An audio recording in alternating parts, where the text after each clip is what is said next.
Con tutto il cuore noi ti salutiamo. Ave Maria, piena di grazia.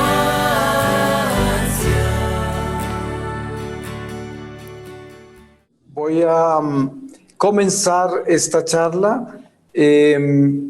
Como ya les había anunciado Angelita, el combate de Satanás en los corazones y en el mundo. Lo comienzo con esta lectura de la carta de San Pablo a los Romanos en el capítulo 7, desde el versículo 14. La lucha interior. Sabemos que la ley es espiritual, pero yo soy carnal, vendido como esclavo del pecado, porque no logro entender lo que hago, pues lo que quiero no lo hago, y en cambio lo que detesto lo hago. Y si hago precisamente lo que no quiero, reconozco que la ley es buena, pues ahora no soy yo quien hace esto, sino el pecado que habita en mí.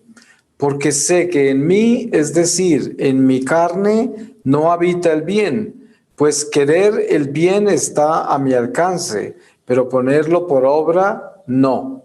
Porque no hago el bien que quiero, sino el mal que no quiero. Y si yo hago lo que no quiero, no soy yo quien lo realiza, sino el pecado que habita en mí. Así pues, al querer yo hacer el bien, encuentro esta ley, que el mal está en mí, pues me complazco en la ley de Dios según el hombre interior, pero veo otra ley en mis miembros que lucha contra la ley de mi espíritu y me esclaviza bajo la ley del pecado que está en mis miembros. Infeliz de mí, ¿quién me librará de este cuerpo de muerte? Gracias sean dadas a Dios por Jesucristo, Señor nuestro. Así pues, yo mismo sirvo con el Espíritu a la ley de Dios, pero con la carne a la ley del pecado. Qué triste que es esto, pero al mismo tiempo, qué maravilla que es conocer a Jesús y saber que por gracia de la redención que hemos recibido en Él, tenemos el Espíritu Santo en nosotros por el bautismo, que es quien nos da la fuerza para poder someter esta ley que hay en nosotros, que no es nosotros, pero está en nosotros y que nos inclina al mal. Pienso que cada uno de nosotros que estamos aquí virtualmente unidos, podemos dar testimonio de que hemos vivido esta experiencia lamentable de hacer las cosas que no queremos hacer y que las terminamos haciendo. Y esto nos duele porque cuántas cosas hay en la vida hoy que quisiéramos haber cambiado. Y por eso yo pienso que el ser humano vive esta nostalgia interior de todo el mal que ha hecho, que quisiera no haberlo hecho. Tantas cosas que quisiéramos haber hecho mejor, porque cuando las hicimos sabíamos que estaban mal, pero no pudimos evitar hacerlas porque esa ley fue más grande que nosotros. Y esta es una escuela muy grande que necesitamos vivir y crecer para poder superarla, y normalmente sabemos que no se supera hasta la muerte cuando ya estemos afuera de esta carne y la ley que hay en esta carne ya no nos someta en esa forma. Y esto es si caminamos con Dios para que al final de esta vida en la carne podamos elevarnos hacia su reino. Y si es que no llegamos a la plenitud de ese momento, por lo menos que entremos a ese estado de purgación que es parte de la misericordia de Dios, un don maravilloso para las almas que mueren imperfectas, pero que por la misericordia de Dios alcanzan la salvación. Hoy en particular, como Iglesia Católica que somos, estamos celebrando el triunfo del Inmaculado Corazón de María. Y lo decimos así porque, como decía uno de los videntes de Medjugorje, el triunfo del Inmaculado Corazón de María ya ha comenzado. Solo que el mundo espiritual es un poco diferente para leerlo, y a veces los acontecimientos que nos van abrazando poco a poco de lo que viene de Dios, nos tomamos un tiempo en descubrirlos. Es como descubrir la mano de Dios en nuestra vida. A veces toma tiempo ver que Dios sí actúa en nosotros, y cuando lo descubrimos nos enamoramos locamente de Él, porque sabemos que es un Dios omnipresente que actúa en todo y en todos todo el tiempo. Esto es absolutamente maravilloso, y de la misma manera son sus obras que se manifiestan en medio de nosotros, como el triunfo del Inmaculado Corazón de María. Podemos tomar ejemplos que comienzan en esta conferencia de hoy sobre este maravilloso regalo de la Virgen María, que es lo que celebramos en este día y en este congreso. Podemos tomar a Sor Emanuel con la presentación maravillosa, sencilla, humilde y profunda, como es todo lo que ella hace, sobre esa necesidad tan grande de entender esa esperanza de la que ella habla, de que la Virgen ha prometido este periodo de paz, y sobre todo en Medjugorje se habla de ese carisma de la paz, y tantos dan testimonio de la paz que se siente con solo llegar. Yo he ido ya tantas veces a Medjugorje que no me acuerdo cuántas. Comencé a ir desde el año 2003, y bueno, como decía una de las misioneras, Diana, que no es que comencé a ir, sino que la Virgen me comenzó a llevar desde el año 2003. Y yo pienso que cada vez que voy, muchos kilómetros antes de llegar al pueblo de Medjugorje, ya siento la paz, ya llevo esa paz en el corazón. Es como una alegría que siente uno cuando se está acercando a casa, cuando viene de un largo viaje y ya va a llegar a casa. Es algo aún más grande que eso, difícil de explicar. Y esta esperanza y esa paz de la que hablaba Sor Emanuel hoy en la primera charla de esta conferencia, me recordaba eso, ese carisma de Medjugorje y el carisma de María, porque en realidad cuando nosotros visitamos todos estos lugares maravillosos de las apariciones de la Virgen, como Fátima, por ejemplo, a quien hemos unido en este apostolado, porque el padre Francesco Risi, fundador de este ministerio de la Divina de los apóstoles de la Divina Misericordia, unidos a María Reina de la Paz, en este carisma de la paz, habla de esta unión de Fátima con Medjugorje, y cómo lo que inicia en Fátima se continúa desarrollando, desenvolviendo en el misterio de Medjugorje. Y es algo precioso, porque yo también he tenido esa experiencia de encontrarme en Fátima con ese regalo maravilloso de la oración. La primera vez que yo fui a Fátima, estaba muy recién iniciada mi vida como misionero en la Iglesia Católica, y llegué a Fátima porque me invitaron a predicar un retiro a los servidores del santuario de Fátima, lo cual fue un gran honor. Entre ellos habían incluso parientes de los pastorcitos, de Jacinta y de Francisco. Son tradiciones de familia de mucho tiempo. Y fue para mí una experiencia extraordinaria, pero lo que me llevé de allá en esa primera visita fue la oración. Y realmente cuando miramos bien a Fátima, que son tantos misterios que hay en Fátima que apenas se empiezan sí a desvelar, porque es tan grande y tan profundo lo que ha sucedido ahí. Pero en Fátima hay algo muy importante, y es ese ángel que trae esa presencia mística, eucarística y de oración, y que enseña a los pastorcitos, que los educa. Es algo tan increíble, porque si lo miramos con cuidado nos damos cuenta el mensaje central para estos tiempos especialmente, que es la oración, lo importante que es la oración. Miren ustedes las oraciones que salen de Fátima, que se le agregan al rosario, que son absolutamente preciosas y poderosas, porque las sentimos cuando las pronunciamos. Y ustedes se pueden imaginar que un ángel las pronunció, un ángel las enseñó, un ángel que vino del cielo. O sea, estamos hablando de cosas extraordinariamente grandes y que realmente el pueblo de Dios todavía no ha abierto el corazón lo suficiente para abrazar este misterio y este don tan maravilloso. Normalmente, ahora diría yo, por ejemplo, el padre Francisco Verar hablaba de algo tan importante que yo he visto con mis propios ojos, y que quizás yo también he sido culpable de eso en algún tiempo de mi vida, que es el no hacer lo que se tiene que hacer con todos estos peregrinar,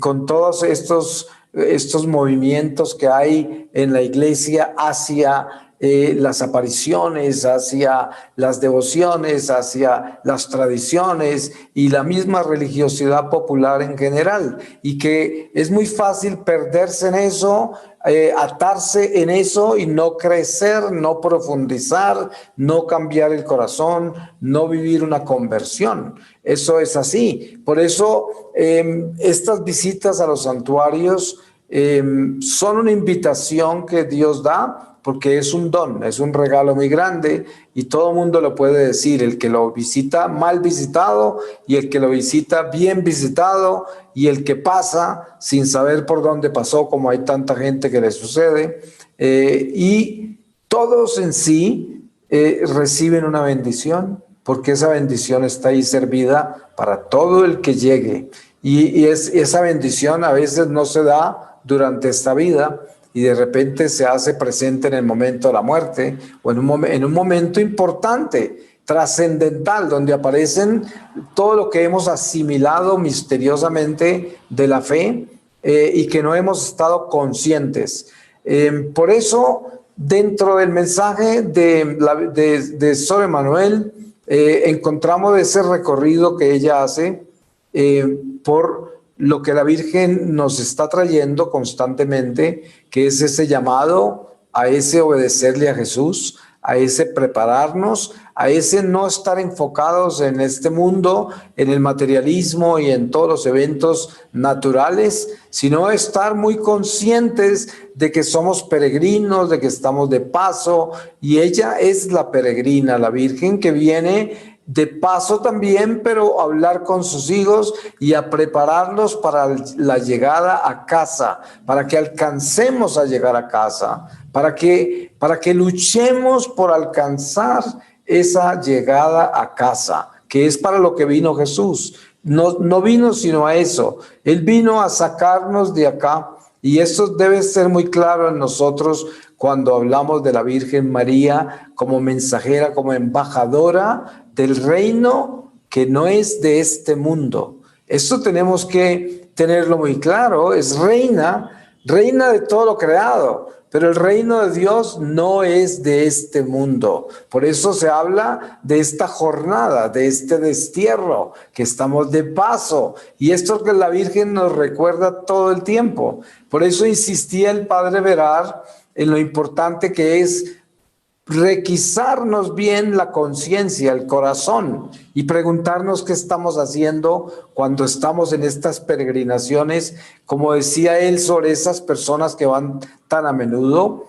Yo paso por Medjugorje cada año en misiones, porque hacemos muchas misiones por Croacia y Bosnia-Herzegovina, y por eso siempre pasamos por Medjugorje cada año, lo cual es un privilegio, una bendición y algo extraordinario que tengo en mi corazón guardado. Con solo colocar pies en Europa, lo primero que tengo en mi corazón es Medjugorje. Y obviamente que yo amo Fátima, Lourdes, incluso Garabandal, y tantos lugares. Nunca he podido ir a la Salette y tengo un deseo inmenso por llegar, pero tantos otros santuarios que hay tan hermosos, tan importantes. Y así es como al llegar a esta conferencia, hablar del Inmaculado Corazón de María, estamos hablando de una batalla contra el diablo. Y es la lucha del demonio en nuestros corazones y en el mundo, y la forma en que ese demonio, ese Satanás, trabaja contra nuestra salvación. Es fácil echarle la culpa al diablo de todo lo que nos sale mal.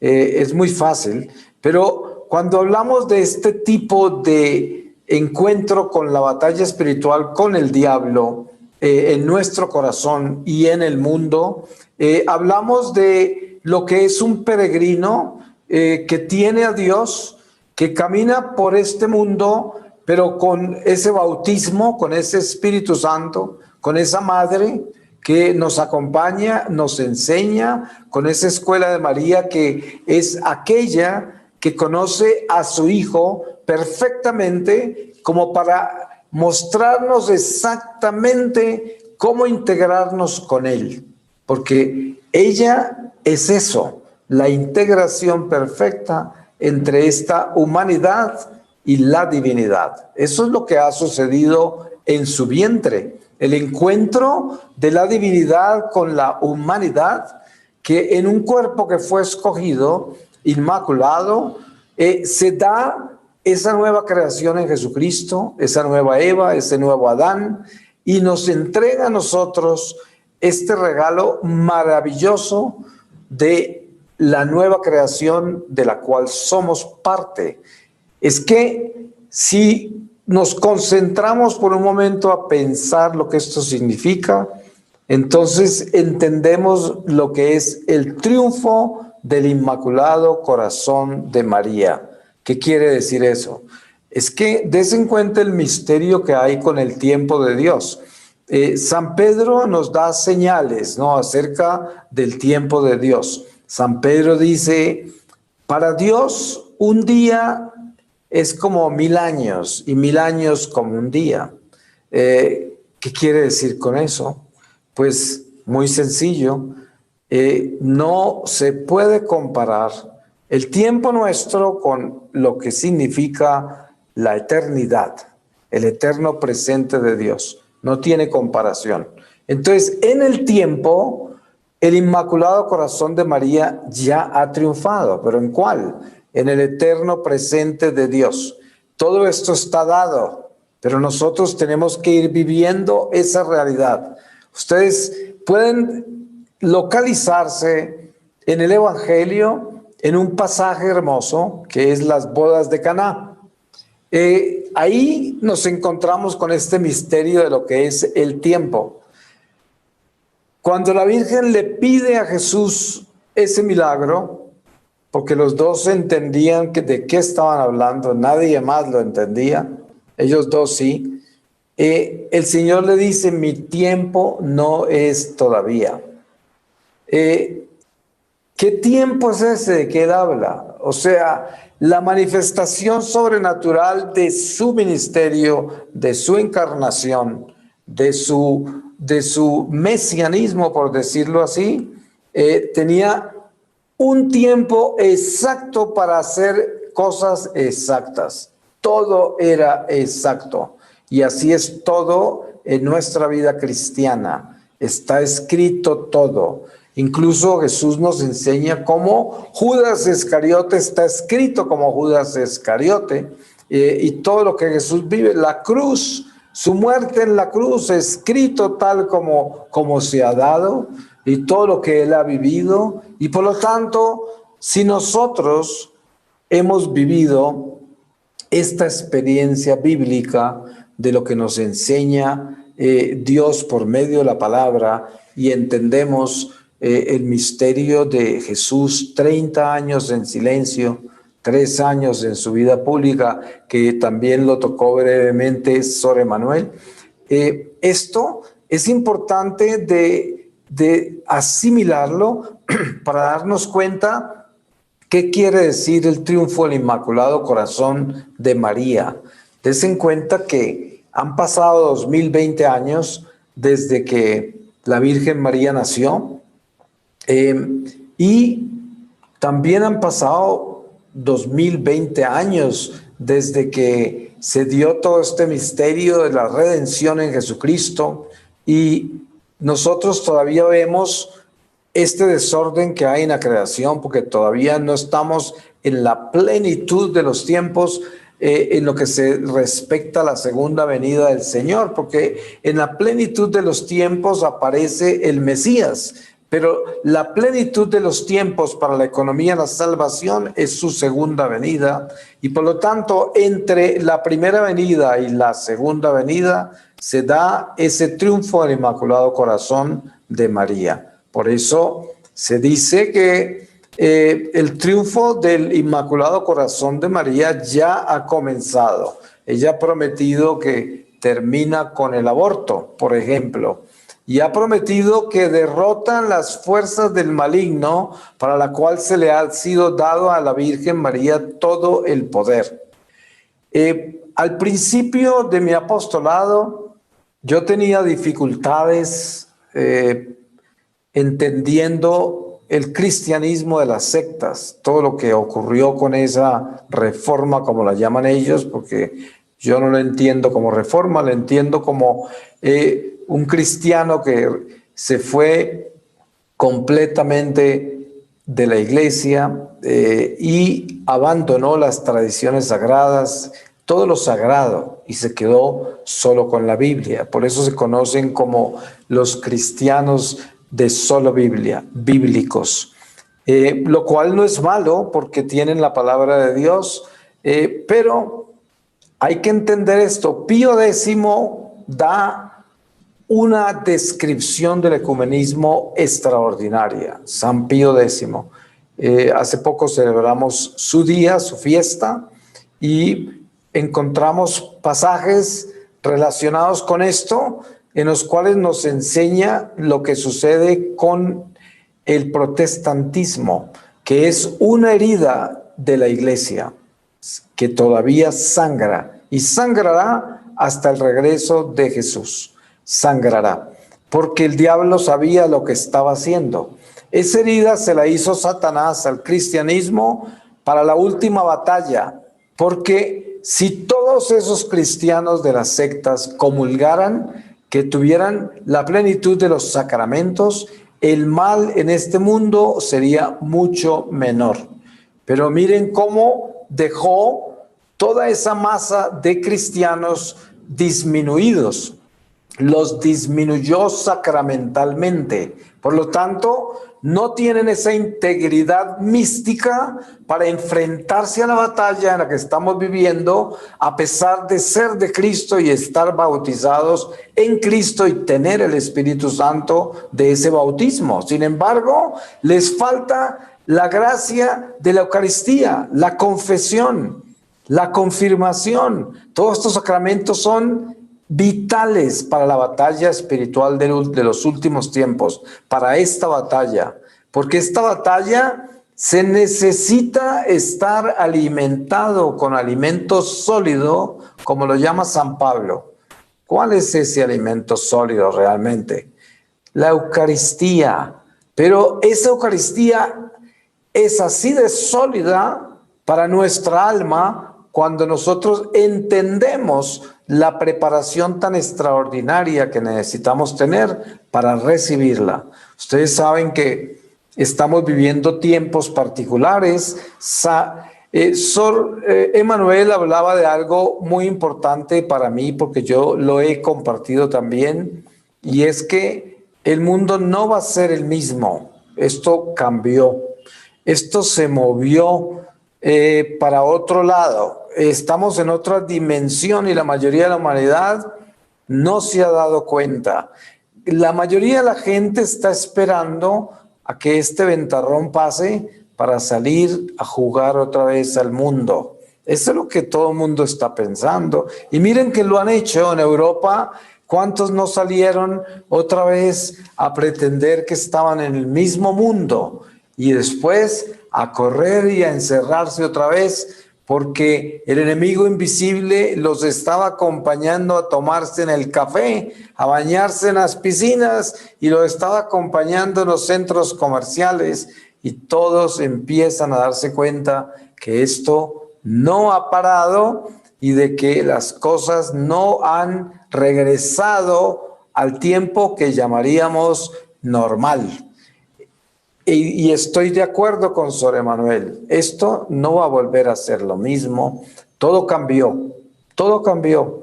Y Dios tiene un plan y está haciendo cosas extraordinarias que le duelen mucho a la gente del mundo que está totalmente esclavizada del materialismo, de la comodidad, de la velocidad. Esto es un castigo muy grande para ellos. Por eso podemos ver la pandemia y podemos ver el confinamiento que produce la pandemia, estas cuarentenas. Lo podemos ver de dos formas. Para la gente del mundo es un castigo aterrador, porque quedan tan limitados que quedan prácticamente como encarcelados. Por eso tantos salen a gritar a la calle y a protestar contra el encierro. Prefieren morirse, contaminarse, es decir, que encerrarse. ¿Por qué? Porque no resisten y entonces no les importa lo que estén diciendo ni los peligros que hayan. Para la gente de Dios y la gente que es espiritual, la gente que conoce a Dios y que tiene temor de Dios, esta ha sido una oportunidad muy grande de crecimiento, de purificación, de arrepentimiento, de reflexión, de concientización. Porque miren lo que estamos haciendo en este Congreso. Son oportunidades que normalmente mucha de la gente que está conectada acá con nosotros no tiene, porque está muy ocupada en el trabajo, en su vida, en todos los quehaceres, y mucha no le interesa siquiera. Y de repente ahora se encuentra con el tiempo, con el interés y con la oportunidad, y encima de todo gratis, no le cuesta nada. Todo esto servido en bandeja. Solo Dios puede hacer eso. Y esto es la diferencia entre la persona del mundo y la persona de Dios. Nosotros continuamos creciendo a pesar de la cuarentena, a pesar del confinamiento. Continuamos creciendo y en muchos casos tal vez creciendo más, a un ritmo mucho más importante que lo que estábamos creciendo antes de estas circunstancias. Por eso es que cuando descubrimos dónde está el trabajo de Satanás en nuestro corazón y en el mundo, nos ponemos mucho más alertas, porque cuando leemos un pasaje como el que leí yo de la epístola a los Romanos, en el que habla de la ley natural que hay en nosotros, que nos inclina al mal, y el mal que no quiero hacer es el mal que termino haciendo, nos damos cuenta de la fuerza que hay, de la caída en el pecado, que no es nada menos que el diablo, que hay dentro de nosotros y cómo nos inclina el corazón al mal. Esto es importante entenderlo. Cuando yo comencé este ministerio como misionero en la iglesia y comencé a dar testimonios por allá en el año 99, mis testimonios eran muy largos y fuera de eso eran muy detallados acerca de todo el mal que yo había hecho y cómo yo vivía como un potro salvaje en el mundo. Nadie me importaba. Yo crecí en la cultura de los hippies en los años 60 y nosotros no creíamos en la ley, no creíamos en el orden social ni político de esas épocas y crecimos así, como personas que no respetábamos esas cosas y no nos importaba. La gran mayoría de la gente que creció conmigo y que después continué creciendo con ese tipo de cultura, tanto en Alemania, donde me eduqué, como en California, donde trabajé muchos años de mi vida, era gente así, ya eran adultos, ya éramos adultos y seguíamos pensando igual. Yo tuve tantos problemas antes de mi conversión que todavía me acechan hoy. Entonces, miren, Mucha gente, inclusive sacerdotes, se me acercaban y me decían, mira, no hay necesidad de contar tanto detalle de todas las cosas malas que hiciste en el pasado. Eso simplemente simplifícalo y ponlo un poco más objetivo y comienza mejor a extenderte en la parte mística y tu encuentro con Dios, que es lo que la gente necesita escuchar. Y bueno, hasta cierto punto yo entendía que eso era verdad, porque la parte oscura mía era muy oscura y había muchos detalles que yo quería que la gente supiera para que después no me sacaran en cara de que no les conté, como me ha pasado mucho, que la gente quiere que yo, por estar en la iglesia y estar haciendo lo que hago, les cuente toda mi vida con detalles de las cosas malas que he hecho. Porque si encuentran algo que yo no he dicho, entonces soy un mentiroso, un traidor, y encima de todo, todos esos pecados hoy están activos. No he cambiado, según eso, ¿no? Y entiendo porque esta es la lucha de la que hablamos en este tema. La acción de Satanás en nuestro corazón y en el mundo. ¿Cuál es? Miren, cuando uno está en la oscuridad, nadie lo juzga porque saben que uno es un potro salvaje que no tiene escrúpulos, que nada le importa y hasta le tienen miedo. O sea, ¿quién se va a meter con una persona así?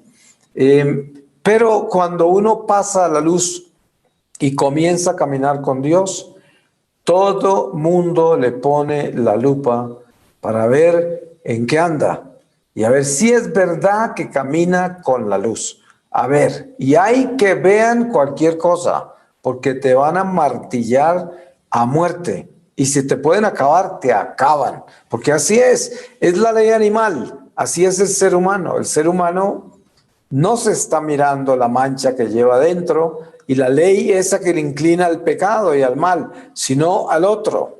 A ver cómo lo juzgo y cómo lo castigo.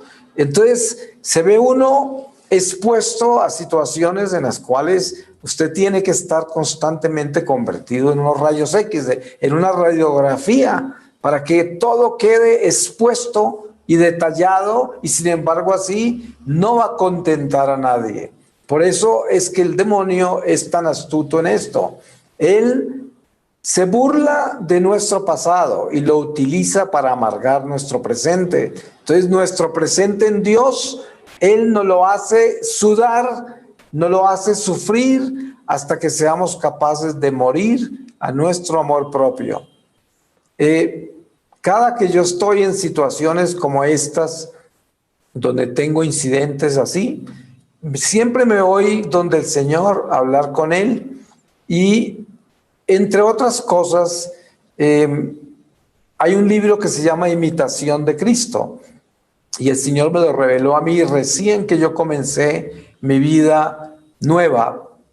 Y en ese libro, que de vez en cuando lo abro, no tan a menudo como lo hacía hace muchos años, en ese libro siempre me encuentro con una respuesta increíble con relación a esto de lo que la gente piensa, lo que la gente dice, y siempre responde, ¿y qué?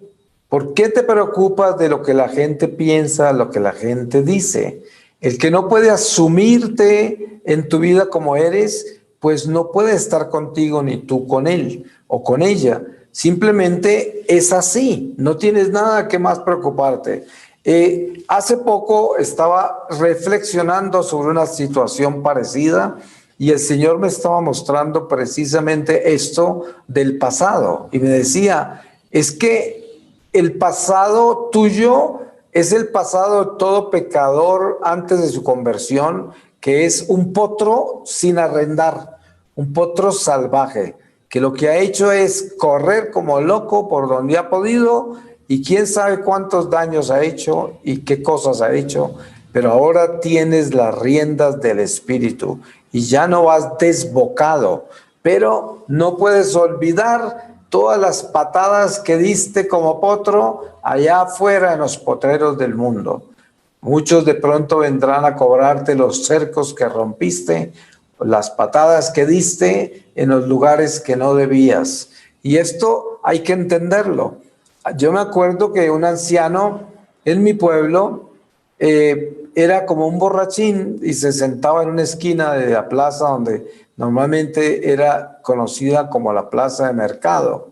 Y este viejito siempre hablaba con nosotros los jóvenes cuando salíamos del colegio y él daba consejos, esos consejos sabios del borrachito anciano de pueblo, y decía: miren, solo les digo una cosa, uno se gasta media vida haciendo las cosas al revés y la otra media vida solucionando todo eso. Esa es la vida del hombre. No le ponga más colores a esto. Y nosotros nos burlábamos mucho de él y su filosofía la consideramos la filosofía del borracho, que es aquel que prácticamente no sabe lo que dice. Pero en el fondo no estaba tan equivocado. A no todo el mundo le toca hacer eso, pero sí que hay situaciones parecidas. Por eso el diablo está muy activo en todo esto, porque él nos cobra multas por cada error que hemos cometido. Nos tiene la cuenta anotada y nos aparece a cobrárnosla en los momentos más inesperados. Nosotros normalmente hemos notado, por ejemplo, en nuestra vida misionera, en estos tiempos de confinamiento hemos hecho muchos congresos virtuales en estos últimos 5 o 6 meses que llevamos en esta pandemia nosotros aquí en Colombia.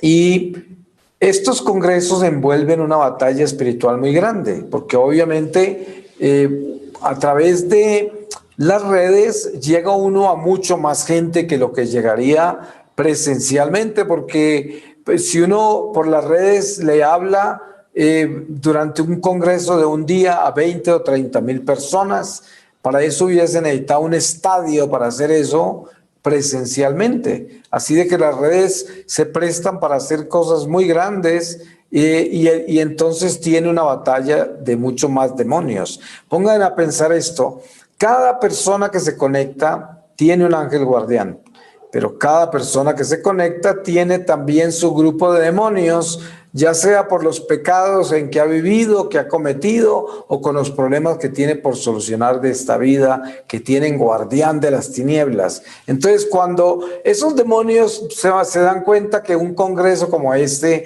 les puede liberar, solucionar, concientizar a sus esclavos, pues ellos se aseguran de tratar de detener ese congreso, de tratar de hacer la vida imposible a los que lo van a hacer, y por lo tanto vienen batallas muy grandes para cada uno de estos congresos. Nosotros siempre tenemos que llamar a todos los conventos de monjas y monjes que conocemos, pedirle ayuda de oración a todas las personas de oración que conocemos, y sin embargo así nos dan duro. Sin embargo, ese es el trabajo que uno hace. Yo pienso que eso le pasa al policía que sale a vigilar por las calles de una ciudad y por mucho que vaya sonriente y educado, con más razón le tiran los criminales a matarlo, cuando no es que lo matan. Y ese es el trabajo del vigilante, del soldado,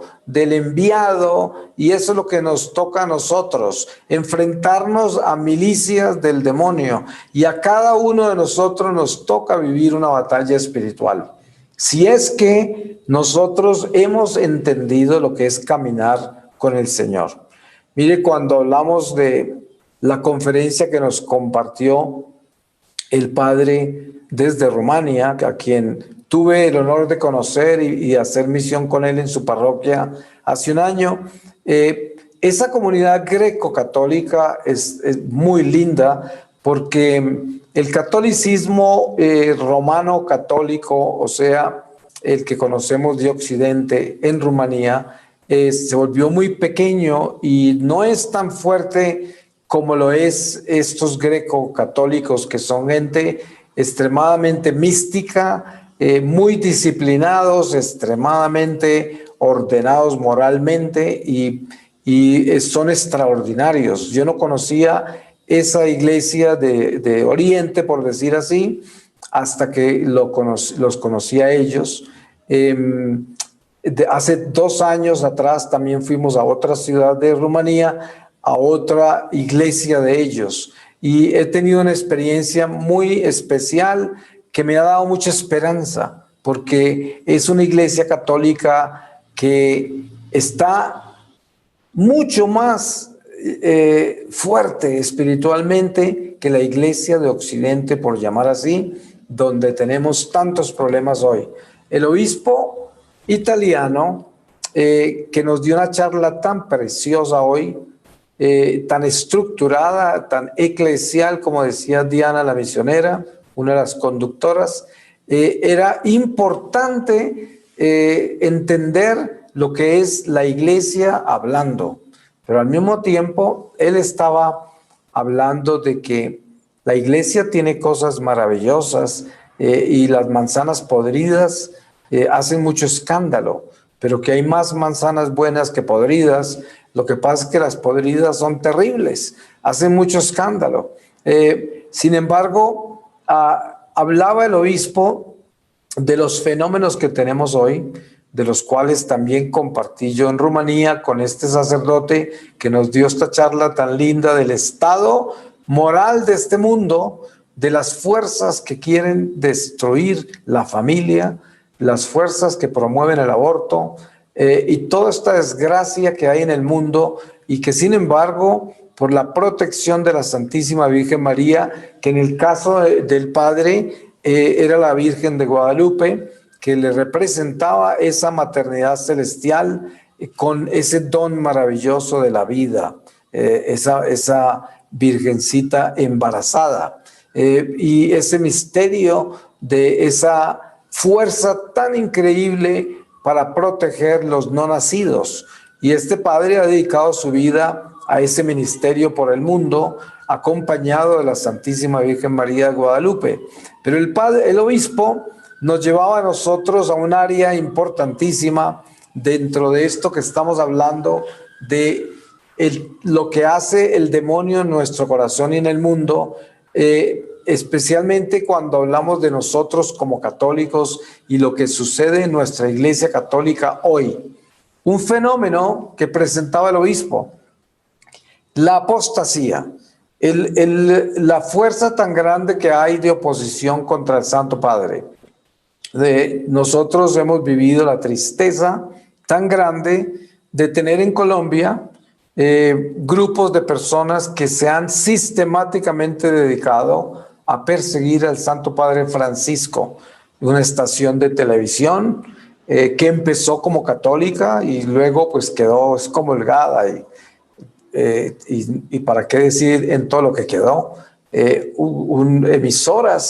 Hay emisoras que se dedican únicamente a perseguir al Papa y tienen cientos de seguidores y son agresivos, aguerridos, echan hasta babasa por la boca cuando uno se atreve a hablar bien del Papa Francisco. Hoy, cuando el obispo estaba hablando del Santo Padre, comienzan a aparecer estos mensajes absurdos en el chat de internet de gente antipapa y odiaban al obispo. Es decir, si hubieran podido lo hubiesen ahorcado. Pero ninguna de estas personas sabe que han sido tomados por un espíritu de apostasía que es el anunciado para estos tiempos, que es el comienzo de la gran apostasía. Esta gente está excomulgada, todo eso se los han dicho, todo eso lo entienden y no les importa, porque ese espíritu no lo suelta. Y en eso hay muchos sacerdotes, hay hasta obispos, es una tragedia, ¿no? Nuncios, hay un nuncio famoso en Italia que ha hecho locuras, y para qué entrar en esos detalles, pero lo importante es lo que hablaba el obispo. Primero, la coherencia de iglesia. Si nosotros somos iglesia católica, tenemos que estar conscientes de que es la iglesia que más detesta el diablo. Entonces, ¿qué es lo que el diablo quiere perseguir más en la iglesia católica? ¿A quién? O sea, ¿a dónde se va aquel que viene por la víctima? Aquel que viene por su presa. ¿De dónde agarra? ¿De dónde lo agarra? ¿De una pata? Lo agarra de la cabeza. Ahí se van. Las fieras salvajes siempre caen al cuello de la víctima. Entonces, ¿a dónde se va el diablo cuando ataca a la iglesia? Al Papa, a la cabeza. Allá se va. Y por eso en estos tiempos encontramos que dentro de la iglesia tenemos ese veneno que siempre ha estado, porque miren a Judas Iscariote, estaba dentro de la iglesia, en la última cena, en la institución de la Eucaristía, nada menos que eso, estaba en todas partes estaba. Por eso el Señor nos enseñó con esa lección de Judas, nos enseñó que ese Judas estaría en la iglesia hasta su regreso.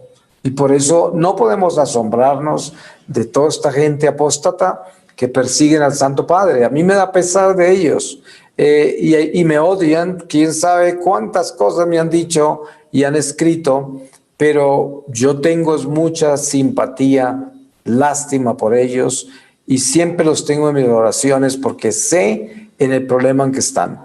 Yo he estado ante el Señor Jesús, yo he estado al frente de Él y sé lo que es uno estar al frente de Él en problemas. Yo no puedo ni siquiera imaginarme el problema en que estará un apóstata de esos al frente del tribunal de nuestro Señor Jesucristo. ¿Cómo le va a explicar que odiaba al Papa? ¿Cómo le va a explicar? No va a tener de dónde sacar que odiaba al Papa, porque estas personas se sienten mejores católicos que todos nosotros.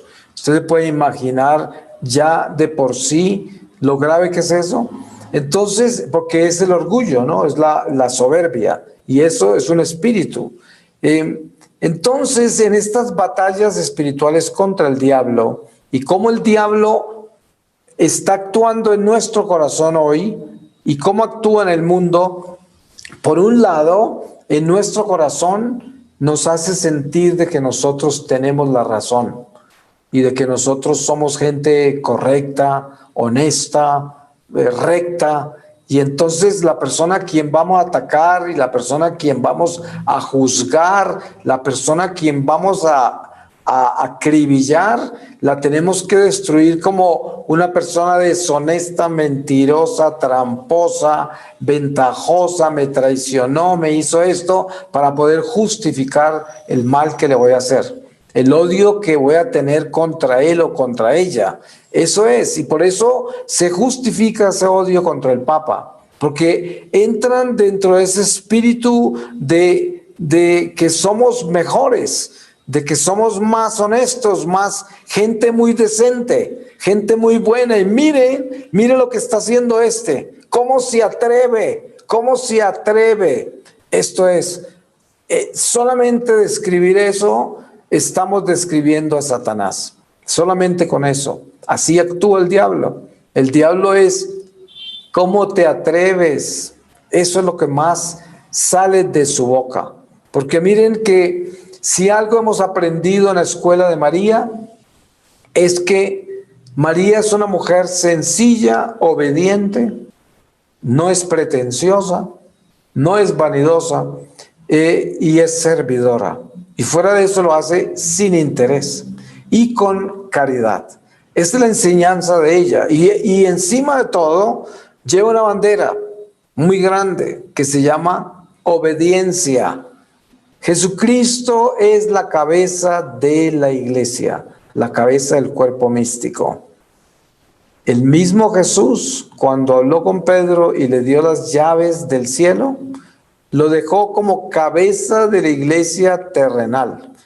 Por eso, pónganse a pensar lo importante que es entender jerarquía, lo importante que es entender eso. Esa es la escuela de María, jerarquía. Ella hizo solo eso. Ella era la esclava del Señor. Hágase en mí según tu palabra. O sea, eso es el caminar con esa reina. Ese es el caminar con ella.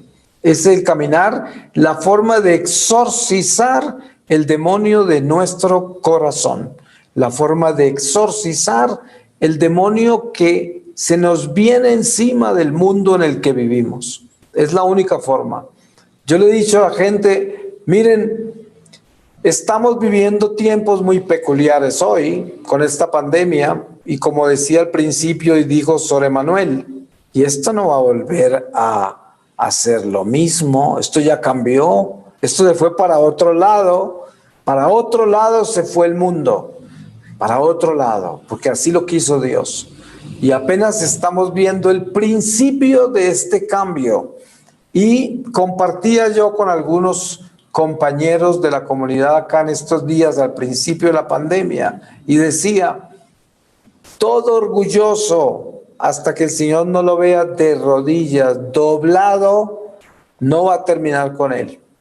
Este es el tiempo en que va a doblar toda esa soberbia. Uno por uno los ha ido doblando. Ustedes se dan cuenta todas estas pretensiones que han habido durante estos pocos meses de pandemia y han visto grandes poderosos doblarse porque pensaban que tenían la verdad y se dieron cuenta que no la tenían y se metieron en problemas inmensos, pueblos enteros contra ellos por la soberbia.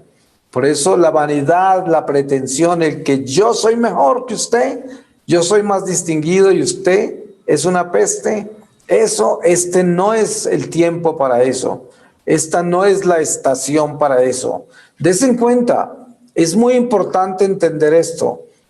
Nosotros debemos fijarnos con cuidado en nuestra miseria, con mucho cuidado, y mirar lo miserables que somos y todas las cosas malas que hemos hecho y cómo nos hemos equivocado, porque, Dios mío, cuántos errores hemos cometido, cuánto hemos ofendido, cuántas cosas hemos hecho faltándole a la caridad a todo y a todos, y sobre todo a Dios. Entonces, si nosotros entendemos eso, sabemos que nunca, y sobre todo en estos tiempos, debemos pararnos en el banquillo del acusador, porque de ahí nos bajan, pero al látigo. Y bien mal vamos a caer, muy mal. Y esto es muy triste porque la gente que está embebida en el orgullo no va a entender esto.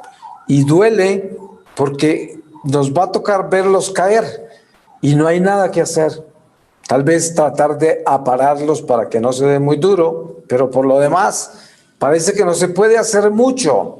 Y esto es lo que sucede con este demonio que en el corazón anida y que pervierte los sentimientos de la gente, los llena de orgullo y de pretensión y los establece en un reino humano, en un poder humano, en una diosificación, y por eso juzgan, por eso persiguen al Papa, por eso persiguen a tanta gente, porque ese es el demonio que está en el corazón, el demonio del mundo. Estas ideologías corruptas que hoy quieren destruir la familia.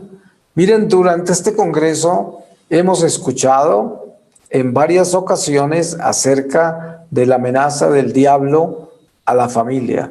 Si la familia se desintegra la sociedad, porque ese es el núcleo que mantiene la sociedad viva. Esta sociedad no vale nada si no tiene familia. ¿Qué va a valer? No vale nada. Por eso hay que entender que estas ideologías malignas que hoy son tan populares y que la juventud ama, porque la juventud está ciega, desafortunadamente, solamente quieren producir los frutos podridos del materialismo, de la vida terrenal, nada más, que son como esas flores infernales que hieden, no tienen aroma, hieden, eso es. Y cuando usted mira a esa gente y los oye hablar, se da cuenta que es una flor que no es de un jardín celestial. Esas no son flores que florecen en el jardín de Dios. Esas no son las rosas que aparecen con la Virgen María, las que le regaló a Juan Diego, en su tilma para llevarle al obispo. Esas no son las flores. Las flores del infierno son inmundas. Y esas son las flores, esos son esos capullos infernales de todas estas ideologías que hoy abundan. Pero lo más lindo es la esperanza que tenemos en la Virgen María, el Inmaculado Corazón de María, el triunfo del Inmaculado Corazón de María. Miren, el rosario en este tiempo que estamos viviendo es más que nunca un arma absolutamente poderosa. Y gracias a Dios hay mucha gente rezando, hay mucho católico en cadenas de oración por todo lado. Hay que bendecir todos sus apostolados, hay que apoyarlos, hay que estar con ellos, asociarse cuando se pueda. Uno no podrá estar en todas partes al mismo tiempo, pero lo que uno pueda hacer para apoyar la oración y sobre todo el rosario, para apoyarlo. Mire, el Papa Pío X precisamente decía: tráeme un ejército de oradores del rosario y tumbaré los ejércitos más poderosos. Y es que es así. O sea, miren la historia de la batalla de Lepanto y cuántos testimonios hay. Nosotros podemos. Por eso es que este es un tiempo mariano, es un tiempo de María, es un tiempo en el que por eso decíamos que el triunfo del Inmaculado Corazón de María ya comenzó. Tome un rosario en sus manos y compenétrese en él y se va a dar cuenta que lleva el triunfo, la victoria en sus manos. Por eso, si queremos exorcizar el demonio de nuestro corazón y no dejarnos tocar del demonio del mundo, pues doblemos rodilla. La oración es muy poderosa. Ahí está el mensaje de Fátima, la oración. Ahí está el mensaje de Medjugorje, la paz. La oración trae paz. Por eso se unen estas dos apariciones perfectamente, porque el fruto de la oración es la paz, y una paz que solo viene de Dios. Entonces, que Dios tenga misericordia de todos nosotros. Que tantas gracias que le doy a Dios por habernos dado la oportunidad de reunirnos y compartir este día maravilloso, honrando a nuestra Madre y reconociéndonos como sus hijos y entendiendo el poder que ella tiene, el poder que se le ha sido dado a nuestra iglesia y la fuerza que tenemos en la oración. Amén.